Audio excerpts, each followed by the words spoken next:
മറ്റൊരു ദൃശ്യം കൂടി നമുക്ക് സ്ക്രീനിൽ കാണാം. ഈ 4 കുഞ്ഞുങ്ങൾക്കും അടുത്തടുത്തായി അവരുടെ യാത്രാവേളയ്ക്കുള്ള കുഴികൾ ഒരുങ്ങുകയാണ്. ഇപ്പോൾ സംസ്കാര ചടങ്ങുകൾക്കുള്ള ക്രമീകരണങ്ങൾ നടക്കുന്നതും പ്രേക്ഷകർക്ക് കാണാം. അവർ മടങ്ങുന്നത് ഈ ഖബറുകളിലാണ്.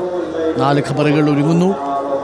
ഈ 4 പേരും ജീവിതത്തിൽ എങ്ങനെയാണോ കൈപിടിച്ച് നടന്നത് അങ്ങനെ കൈപിടിച്ച് നടക്കാനാവില്ലെങ്കിലും അവർ ഒരുമിച്ച് അടുത്തടുത്തായി 4 ഖബറുകളിലായി അവരുണ്ടാവും.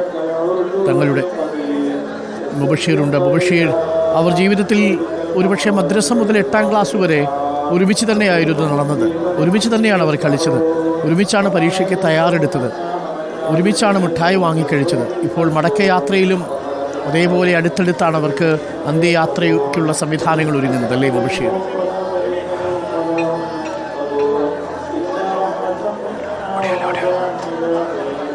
മുബഷീർ പി അക്ബർ. അതുതന്നെയാണ് അരുൺകുമാർ. ചെറുപ്പം മുതൽ ഒരുമിച്ച് പഠിച്ചു വളർന്ന 4 പൊന്നോമനകൾ അവർ ഒരുമിച്ച് അന്തി ഉറങ്ങാൻ പോകുന്നു. തുപ്പനാട് ജുമാ മസ്ജിദിലെ സംസ്കാര ചടങ്ങുകൾക്ക് വേണ്ടി ഖബർ ഒരുക്കുന്ന ദൃശ്യങ്ങളാണ് ഇപ്പോൾ നമ്മൾ കണ്ടുകൊണ്ടിരിക്കുന്നത്. തുപ്പനാട് ജുമാ മസ്ജിദിലേക്ക് അല്പസമയത്തിനുള്ളിൽ തന്നെ കരിമ്പനക്കൽ ഹാളിലെ പൊതുദർശനത്തിന് ശേഷം അങ്ങോട്ടേക്ക് എത്തിക്കും. ഇവിടെ ഇപ്പോൾ തന്നെ പ്രാർത്ഥനാ മുഖരിതമാണ്. വിശ്വാസികളെ സംബന്ധിച്ച് അന്ത്യയാത്രയിൽ അവർക്ക് നൽകുന്ന പ്രാർത്ഥന അത്രത്തോളം പ്രധാനപ്പെട്ടതാണ്. നിരവധി ആളുകൾ ഇപ്പോൾ തന്നെ ഈ ഒരു ജുമാ മസ്ജിദിലേക്ക് എത്തിത്തുടങ്ങിയിട്ടുണ്ട്. പ്രിയപ്പെട്ട പൊന്നോമനകൾക്ക് അവസാനമായി അവർക്ക് നൽകാൻ കഴിയുന്ന പ്രാർത്ഥന അത് ആ നിലയിൽ തന്നെ അവർക്ക് നൽകണമെന്നൊരാഗ്രഹത്തോടു കൂടി ഇവിടെ എത്തിച്ചേർന്ന ആളുകൾ, പല ദിക്കിൽ നിന്നും എത്തിച്ചേർന്ന ആളുകൾ ഈ ഒരു പള്ളിയിലേക്ക് എത്തിക്കൊണ്ടിരിക്കുന്നു എന്നുള്ളതാണ്. പള്ളിയുടെ മുകൾ ഭാഗത്താണ് ഖബർസ്ഥാൻ സ്ഥിതി ചെയ്യുന്നത്.